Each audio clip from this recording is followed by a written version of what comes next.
Good morning, good morning, good morning, everybody. It is a rainy morning here in California.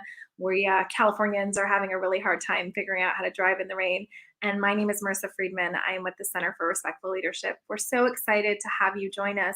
We're just going to have an informal conversation about ways to crush leadership and development with your teams in 2021.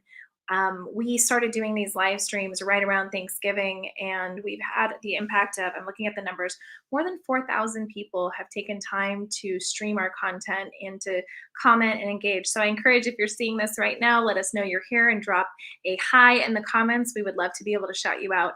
I'm going to bring a series of really incredible people to the live stream today, one of whom is one of our key people here, which is our Director of Strategic Partnerships, Sarah Pugh.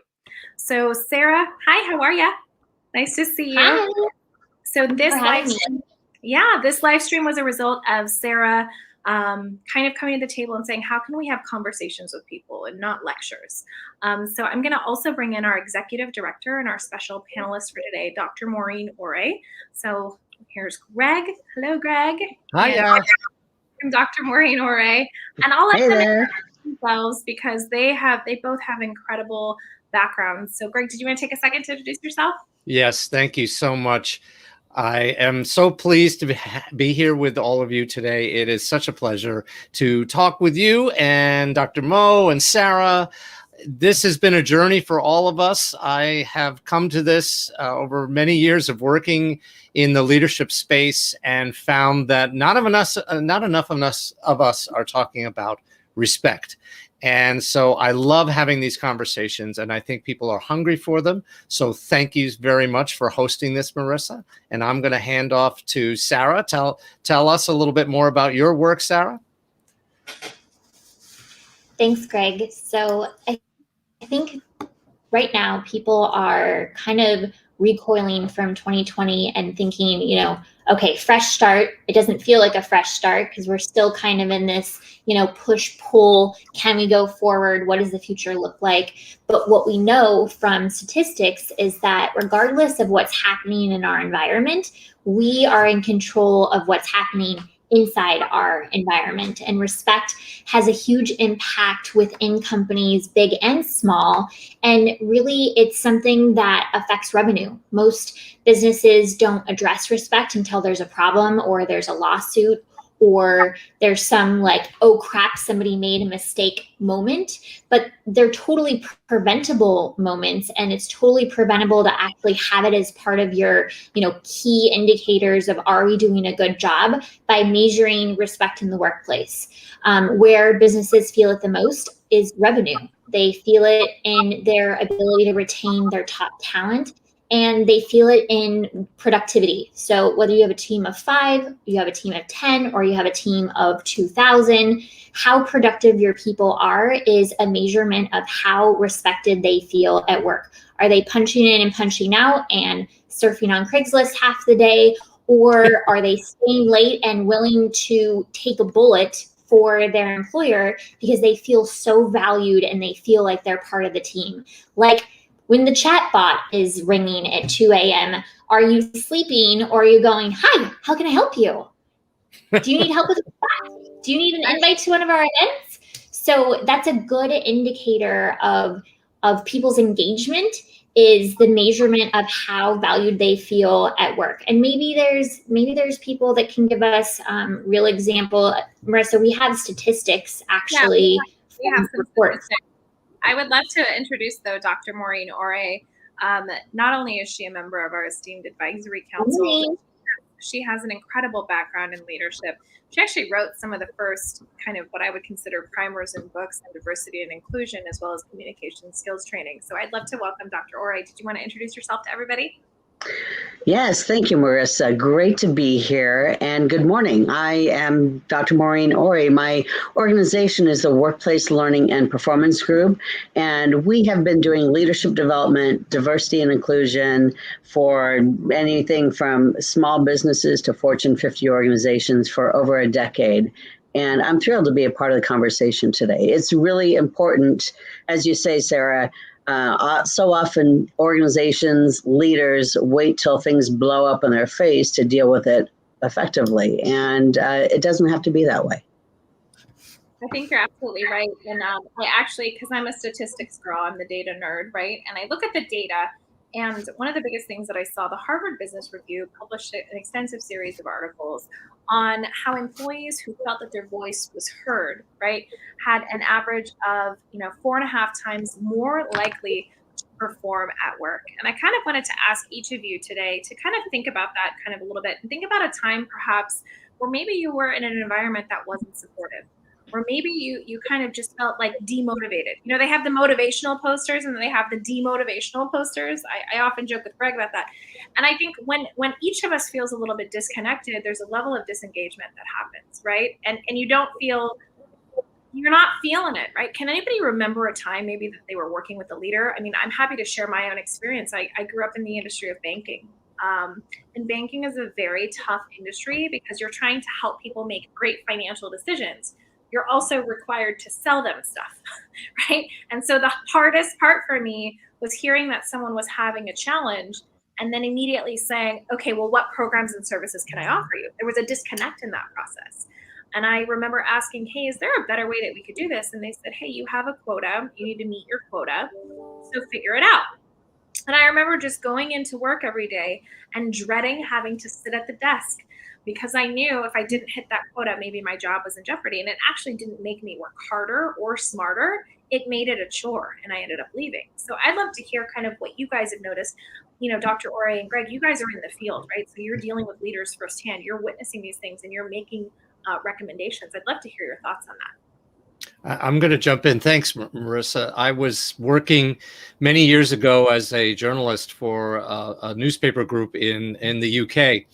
And while I was there, I loved the people. I loved what was going on. But there was always kind of this backroom whispering about something going on at the top of the organization, that the games the owners of the newspaper group were playing, blah, blah, blah. And then sure enough, they came out with some major changes that had layoffs and restructuring, and it came out of the blue. There was no information in advance. There was no warning. It was just like, okay, here's what we're doing, boom.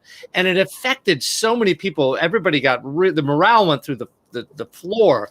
And I'll never forget that time of how everybody kind of was scrambling for the exits or wondering how they could curry favor with the leadership so they wouldn't lose their jobs. Well, that's a horrible situation for everyone to be in. And so given the fact that we're now in a very unique year, 2021, and we can all accept the fact that we're in a very challenging time and the economy is not exactly robust. I think it's imperative on leaders to at least be honest and as much as they can in providing kind of a roadmap or at least some information about what's going to happen or what's going on. It's what I call declaring reality. And I think that's really important for us to acknowledge at the get-go of this year, how we can move forward. Let's just, as leaders, declare reality that maybe things are tough right now and we need help from everyone instead of pretending everything's rosy and assume that everybody will be okay when changes have to come. And I want to jump in and present the flip side of this. I remember many situations when I didn't feel heard and there was a clear lack of leadership. But I also want to have the flip side, meaning I have a boss in my past who was, I would say, one of the best bosses I've ever had. And to this day, I'm still connected with her. But she was the kind of individual that was transparent, was honest, was respectful, and just really built that trust and collaboration through her leadership style. She made me feel heard. She was very open to the fact that I was a single mother working virtually 23 years ago. And, back then we didn't get to talk about, I've got to take the kids to school. You don't talk about kids or family and so forth. But this particular boss really created the environment of trust and collaboration, honesty and transparency. And that has been a lesson for me throughout my entire career. Because what's interesting, and I know we have data to say one of the top 3 reasons people leave an organization is they leave their boss. And it can also be one of the top reasons they stay, right? So what kind of leader do you want to be? Do you want to be that leader that builds that trust and respect and collaboration, and people want to stay and work with you, perhaps even longer than they should in their career growth? Or do you want to be that boss that they can't wait to leave? I think we all have experienced a version of that, right? Like where and it's not every day, right? I think it's unrealistic to say every day you're going to come in and want to crush it. I think that's a little bit of a statement. Like I think we all have days. I mean, for some of us, right? A lot of us have struggled to get dressed, right? We're in California, and so we have a very different experience than our friends in Arizona and Texas and Georgia who've just been out and about, right? So I think the combination of being home all the time, or being home with partners, or being home with children, right? Like I'm now homeschooling. I've got 2 kids at home. I've got my husband right across from me. Oftentimes, we're doing things at the same time. We can see that affects how we come into work and how we show up. And I think really good leaders ask great questions, and they're often the last ones to speak, right? I think a lot of times they feel like they have to solve everything. And I think sometimes the power of listening. I know that Greg is a really great listener, and so sometimes just that really simple method or having a framework for asking those questions is incredibly impactful. What was interesting about that is this all ties to productivity, right? So we know that the work in respect and resiliency ties to like so many different things, but we also know that like productivity is a big deal. And I remember my husband works for Global Fortune 50. And we had this conversation, and he says, I don't care how people do it. I just care that they get it done. And I remember saying, yeah, but if people don't like each other, or don't get along with one another, finance is a lot of women that work in accounting, right? That dynamic can create extensive problems that people aren't talking to one another. So I'd love to talk through that with you guys. What have you seen in terms of productivity of teams that maybe don't get along or don't communicate well? Because I know you guys are both facilitators and you guys both have that background. I'd love to hear that. Sometimes I find that participants in my programs, and boy, this is a generalization, men in general seem to think, oh, that's not that important, that we get along together. Let's just get the job done, and they'll be very combative, and then go out for a drink afterwards, and it's no big deal. And we find, the research tells us, and I think Maureen, you'll back me up on this, that women, that's not so easy in general for women. That the relationship is more important, equally important, and that if there's feelings of disrespect on the sides, that can actually get in the way of getting the work done in a big way. And so I think we're only just beginning to dive into this. I know we have some data from our colleagues down in Latin America showing this to be the case. So, Maureen, go ahead and talk a little bit more. Am I off base here? No, Greg, absolutely not. In fact, I think it's interesting. I was just having a coaching conversation with a client yesterday who left a job because of how she was treated. She loved the work, was treated very disrespectfully, and it's kind of caused her to have a whole reevaluation of her values and her goals and dreams. And granted, that's also on the tail of 2020 and 2021, and the disconnect, perhaps the question that we're all living in. But I think what's interesting is it shook her to her core, and she is still processing it. And it's been well over a couple of years since she left that position. And it's causing her to really reevaluate, what do I do with my life? Because I don't ever want to be in that place again. Whereas someone else who, I won't put a gender on it, but someone else who isn't quite so perhaps attuned to that relationship and how they feel about how they're being treated might just say, let's move on, let's go get another job just like I had. And so it's really interesting to see how deeply that can affect some people. What about you, Sarah? Have you experienced that as well? I think that our partners in Latin America brought up a really interesting fact that women put up with less disrespect in the workplace because we've been disrespected our whole lives. Like, we don't need to be disrespected any longer than we have to. So we say, bye. Like, I don't need this. And sometimes we don't need to give an explanation either. In my experience, I found that informational respect is like the number one thing that causes teams to not be able to communicate. It's like you have an inner circle of people that they know stuff, and then these people know a little bit of stuff, but not as much as these people. And it becomes this rift of like, well, how come I wasn't invited? How come I didn't know about that? How come, they made that decision when they didn't give any feedback as to why the decision was made, because they didn't think that was important, when all it could have been is a conversation of like, hey, by the way, we're doing this thing, right? Just so you know. I remember I sold out a $600 million project in Hawaii. It was probably one of the crown jewels of my career. I was the number 2 producer in all of Hawaii and Asia Pacific. And we had the grand opening of that building and a blessing ceremony. I wasn't invited because I was on the sales floor working, and they didn't put it on the calendar as like, oh, hey, by the way, we're having this thing and it's catered, and there's going to be news crews and blah, blah, blah, and Hawaiian dancers. It was just like, oh yeah, we're doing this thing over here for PR, and you guys just, just keep on working. I was horrified. It just seemed so like we're just so irrelevant, so insignificant in the grand scheme of things. And it was like, I personally made sure that sucker could open. Where do you think the money came from to pay for all the things? I think that's part of what we struggle with sometimes, is just not understanding how departments are so siloed, but they all really work together, right? And I think that's one of the things, Greg, that we've gone through in being like, you've gone through this journey, right? 2.5 years ago, when I met Greg, he was like a little bit of a one-man show with some people that were working with him. And very quickly, we went from like 1 to 10.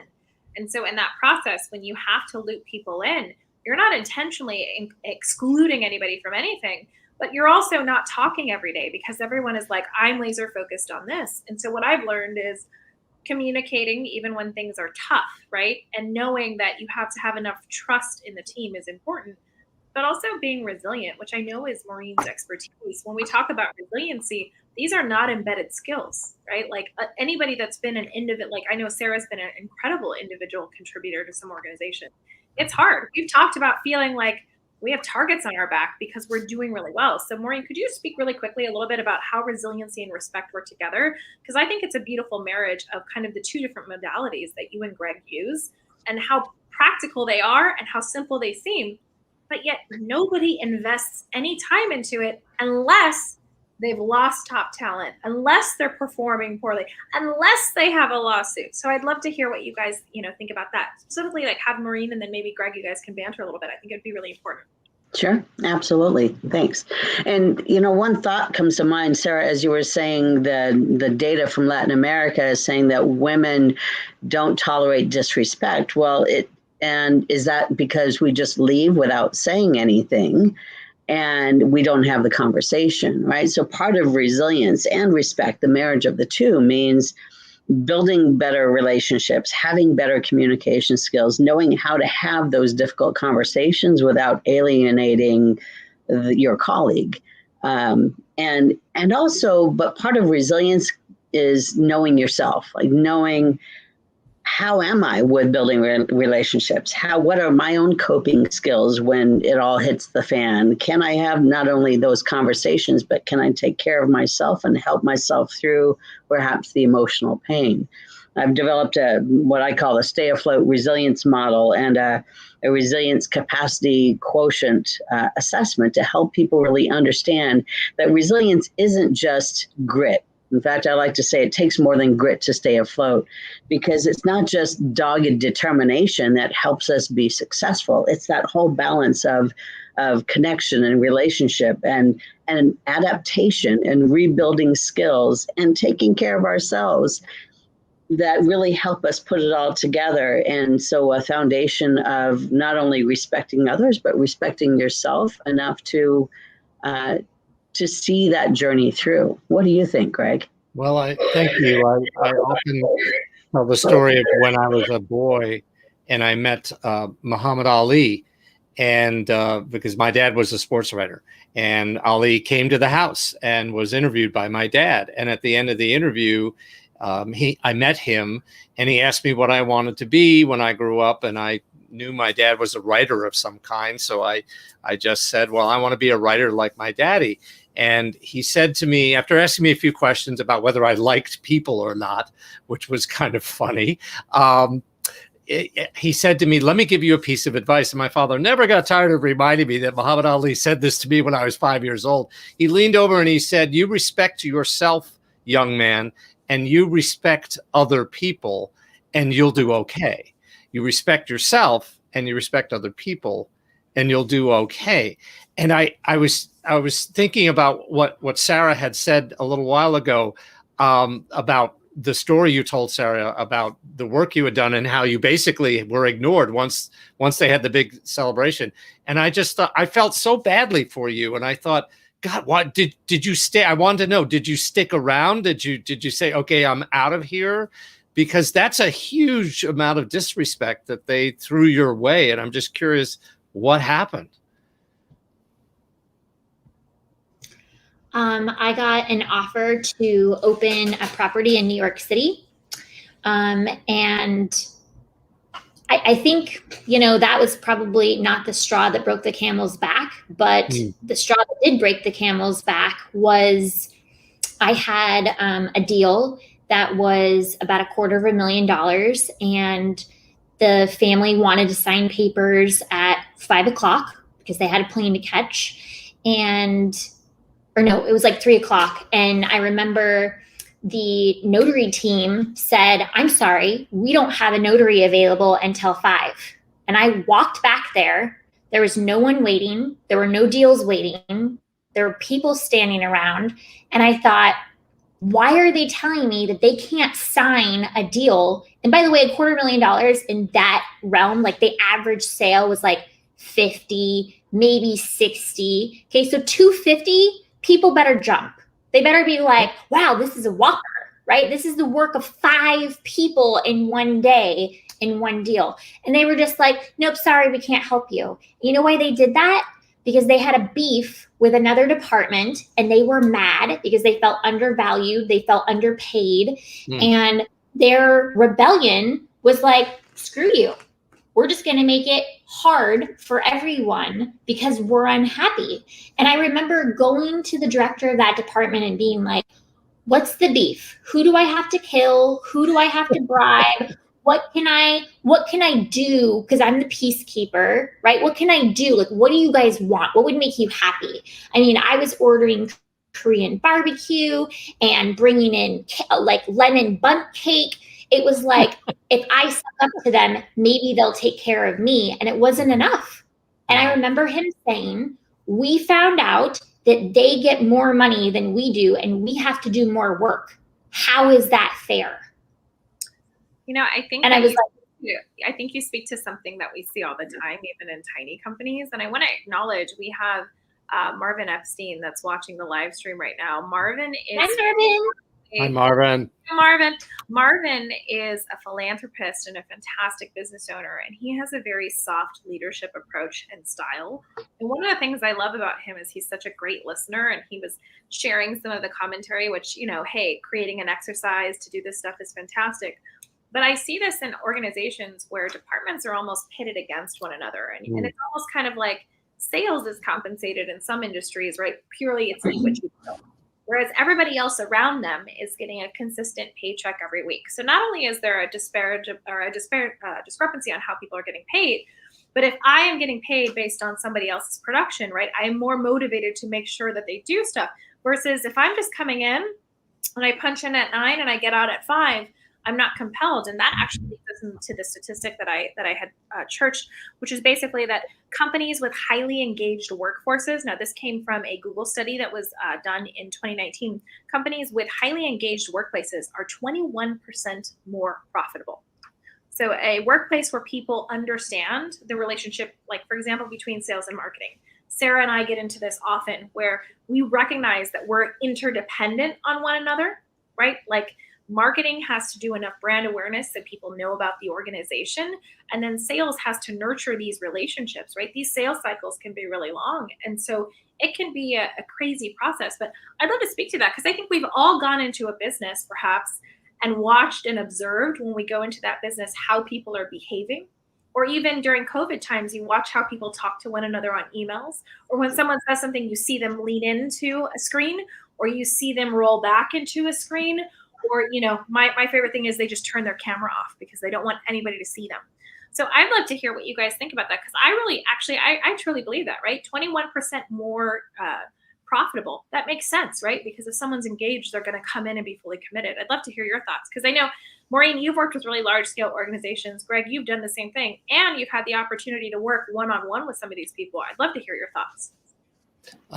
If I may, I'm working with a very large company based in Washington, D.C., and they are undergoing a wholesale change. Even as few as 5 years ago, a complete reorganization of leadership, complete reorientation of how they do their business.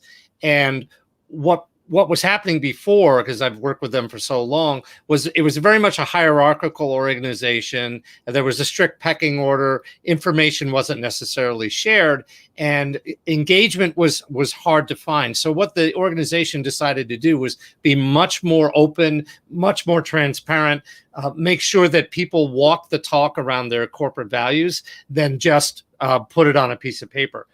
And so what we're seeing now with this company is the struggles that now people are engaged and people want a say and they want to dive in and grapple with issues. Whereas before, excuse me, the leadership could say, nah, we're not going to talk about that, and just let's move on. And so there's a lot of disruption going on in the organization right now. It's healthy. It's useful. Retention has improved significantly. But it comes at a cost of having to engage with people more, having those debates, being open and honest with each other in a way that moves the action forward rather than just shutting it down. What about you, Maureen? You know, it's funny. I think of an experience I had early in my career when I was working for a university. I had at the time what was my dream job. I was so excited to go to work every day, and I was a single mom, so I struggled to get to work on time, oddly, because I had to, you know, get me ready, the kid ready, drop the kid off at school, and so forth. I'd scream into work 5 minutes late, feeling super guilty, and ready to perform. And it's interesting. I always walked by a colleague's office, and he always got there about 7:30 in the morning, turned on his light, put his jacket on his chair, turned on his computer, and then he went to the coffee shop for about 2.5 hours. Well, the boss would come in and see him at work, quote unquote, and see my door closed and my light off, and she would assume that he is engaged and I am not. Well, nothing was farther from the truth, because I was super hyper alert to just jump in and get to work. In fact, I remember a time a student was late for an appointment, and I was chatting with him in his office, and I was noticing, okay, it's 15 after the hour. I should go ahead and go back to my office. I've got work to do. And he says, nah, sit down, Maureen. You work for the state now. Relax. And I'm thinking, wow, because I came from corporate into academia, and I was just astounded at the lack of engagement and the lack of ethics, quite honestly. Experience. We've gone into, We've gone into a restaurant, and, you know, you see one server working really hard, and you're watching everybody else, and you can almost tell which places pull tips and which ones have individual work, right? And I think in the business space, right, sometimes some people's work isn't as obvious as others, right? Like, I always feel like marketing for a lot of people is a very ambiguous thing. So they're like, they just think I'm having fun on social media all day long. It's like, You can ask Greg. You know, it's a lot of outreach and A making lot of work. sure, okay, something Yeah. happened this week internally, and I was trying to figure out, well, what the heck happened? So now I had to go from doing marketing to troubleshooting and pretend that I understand IT, right? And that's not my skill set. And luckily, I had the strength to say and vulnerability to be like, hey, this is not my jam. I'm trying to figure it out. I'm trying to get there. But we're not always going to get along. I'd like to acknowledge, I think it's Mike Gelman, I think wanted to say hello, Maureen. We've got him tuning in. Hey, Mike. We have some questions coming in actually from Greg's LinkedIn. So I would like to ask the group. So I have, it looks like I have Vanessa. So she works for Meeting Professionals International. And what she's asking is, how do you deal when, you know, you have to interact with people that are consistently disrespectful? They're not willing to be held accountable or coachable. At a certain point, how can I respect someone when they're not even respecting me? I think it's a great, and she says, I don't have the luxury to leave. So Yeah, there you go. That because I think for based on the data that we're seeing in the past year, so many people were like, oh my God, thank God I have a job. Yes. So, Yeah. and I think it's easier to say, take this job and shove it when we're not in the middle of like a pandemic. So I think that's actually something that we really should answer, because I think there's probably a lot of people, I've seen the numbers going up and down, right, of people watching. I think that that's something that people could really learn from. If you guys I think so too. That would be great. Vanessa, that's an excellent question. And not, your situation is not uncommon.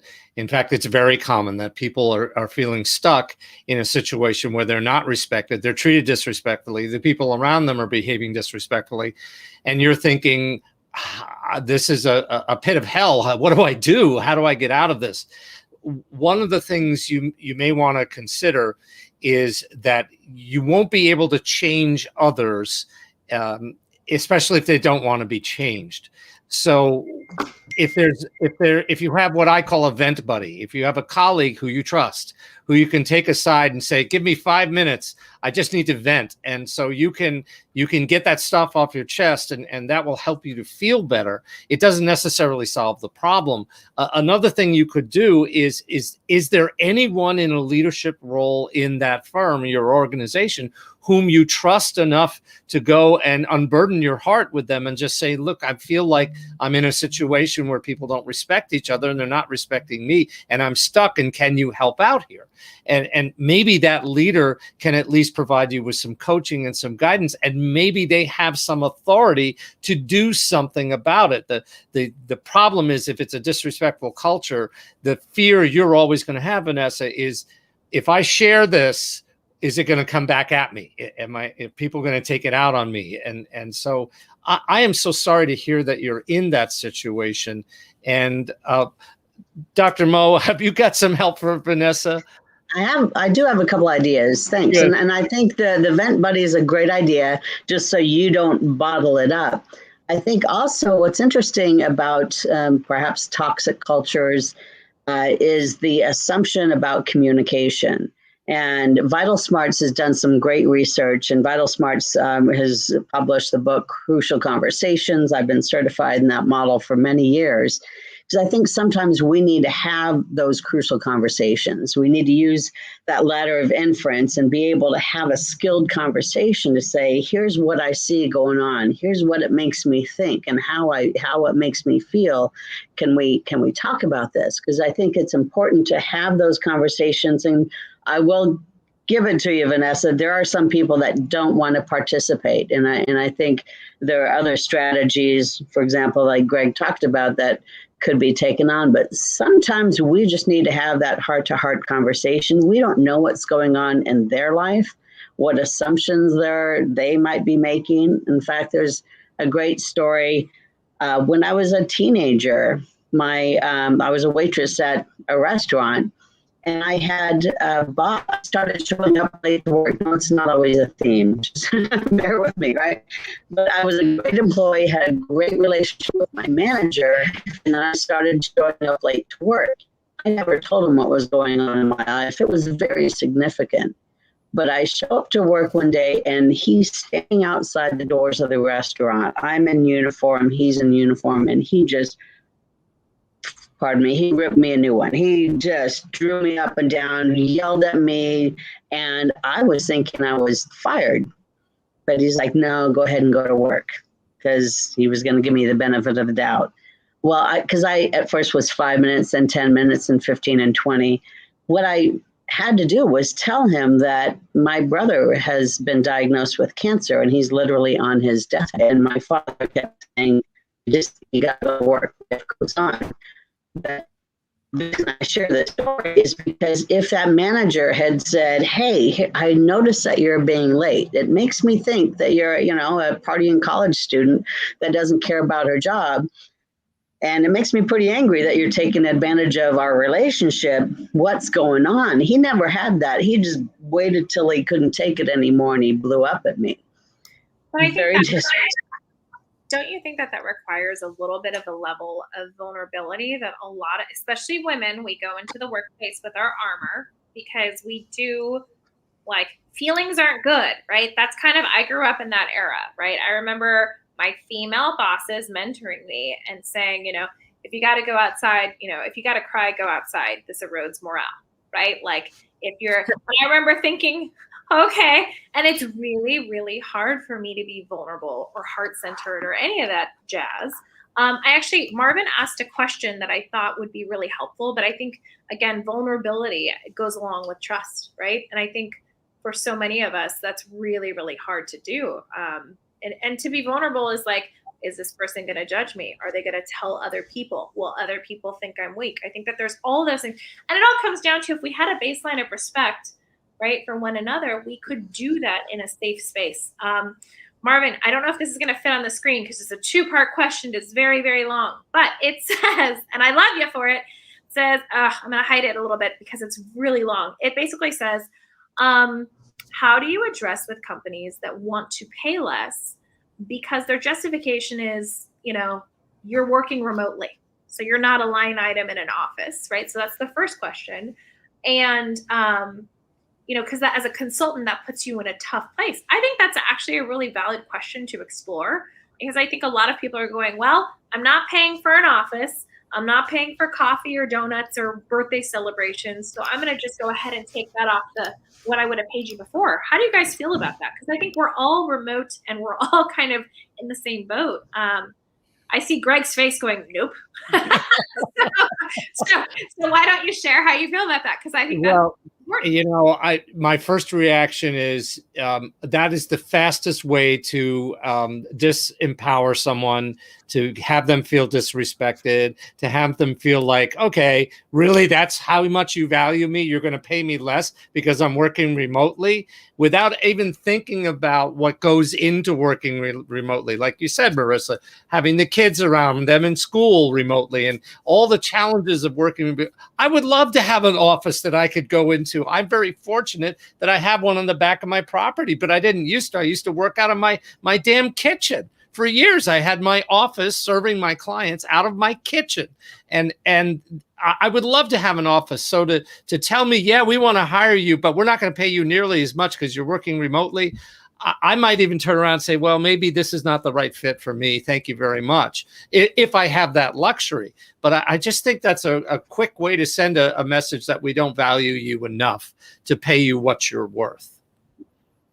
I think that's totally valid. And I think that when we look at that stuff, it's really interesting to me because I do coach and mentor a lot of startups where they want to give me equity in lieu of my time. And I go, it actually has to hurt a little bit.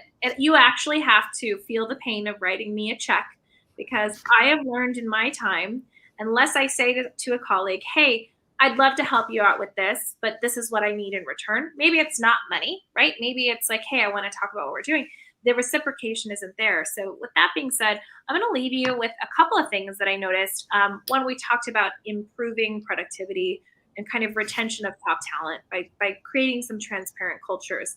I did want to take a second really quick to acknowledge that over the past year, what we saw at Center for Respectful Leadership was a huge shift in how leaders were behaving. First, because so many news headlines kind of came up. This is where the $1 Million Mistake series came up, right?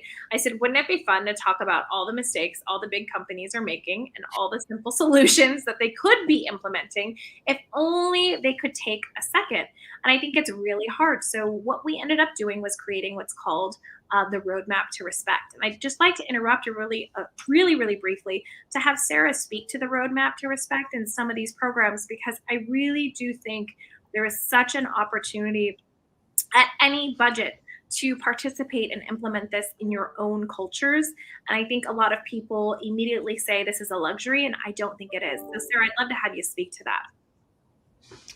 So it sounds like from all the comments we're getting from people watching that they agree that this is a major pain point. But what we're trying to say is, yeah, we know it's a pain point, but we have a solution, and it doesn't have to be super expensive, and you can't afford to not have this as part of your core, competencies as you bring people in, or even if you have a team that's been around for a really long time. We have something for everyone at every level. So whether it's, I want to have respect for myself, I want to lead respectfully for my team, or I have a huge organization, we've got a program series for all three of those scenarios. We also have a huge partnership that we can't say what it is yet, but it's on its way. And when you see the types of partnerships that we're in alignment with, you'll be blown away that we're giving resources to so many types of businesses, because this is truly something that is affecting revenue. It is affecting productivity. It is affecting your top talent leaving you, and it's totally preventable. We're going to give you all the tools that you need to keep your people, to make sure that you're earning all the revenue you should be earning, and to make sure people aren't sitting around feeling undervalued and therefore punching in and punching out and doing the bare minimum.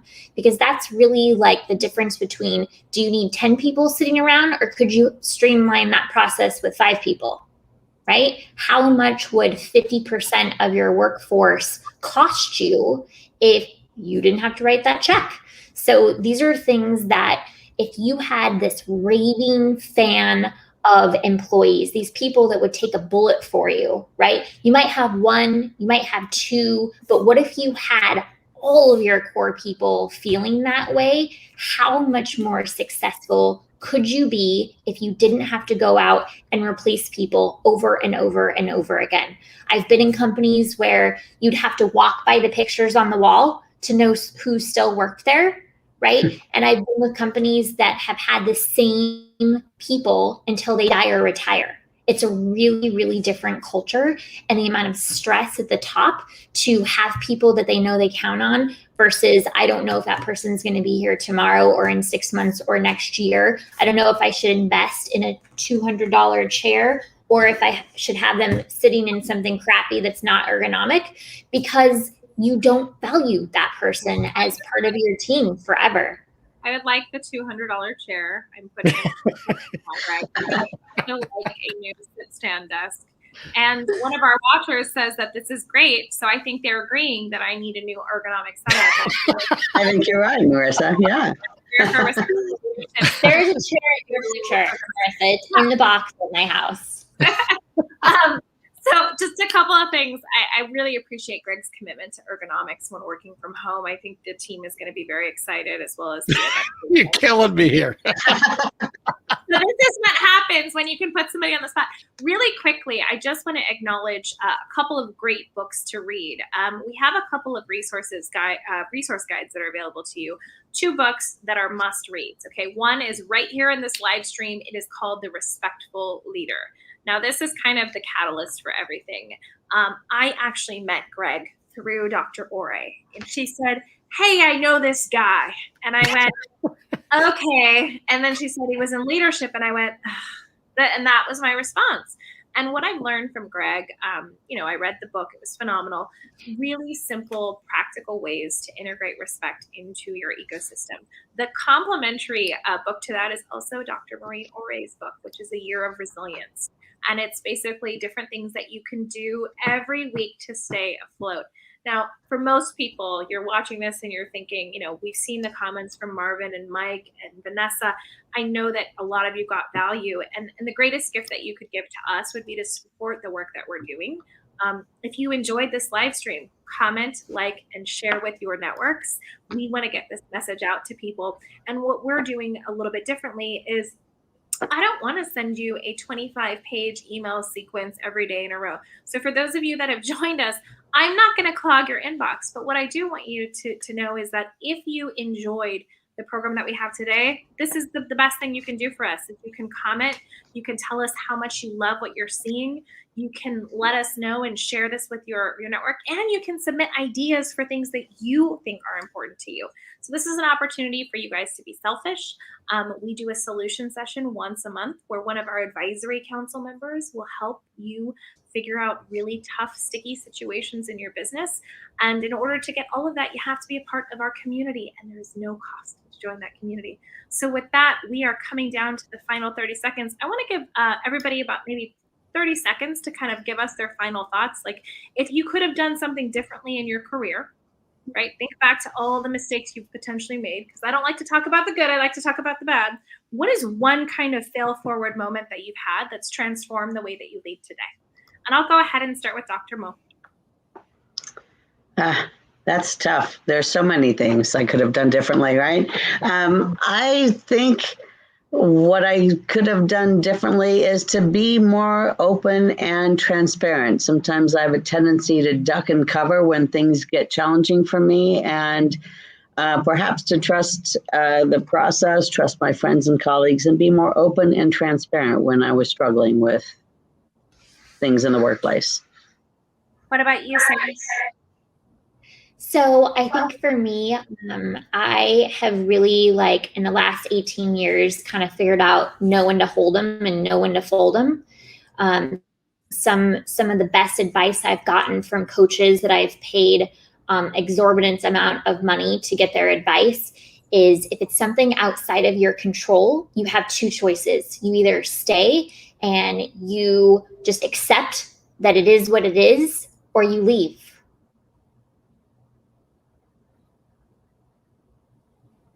In my case, I think among all the other mistakes that I've made and sometimes continue to make is I'm so conflict averse that I don't lean into situations. I tend to kind of pretend it's going to be okay and do my rah-rah thing. Hey, we're all great people. Everything's going to be okay. And I overlook or deliberately don't engage with the big thing in front of us that needs to be addressed. And so that's something I'm still working on, always trying to get better at leaning in and just engaging with what I would rather not, because I avoid conflict. Thanks so much. I'm so sorry. This is the era of COVID when the internet is not as stable as we would love it to be. And I'll close with something really simple that I've learned, and that's to be the last to speak and to really learn to listen.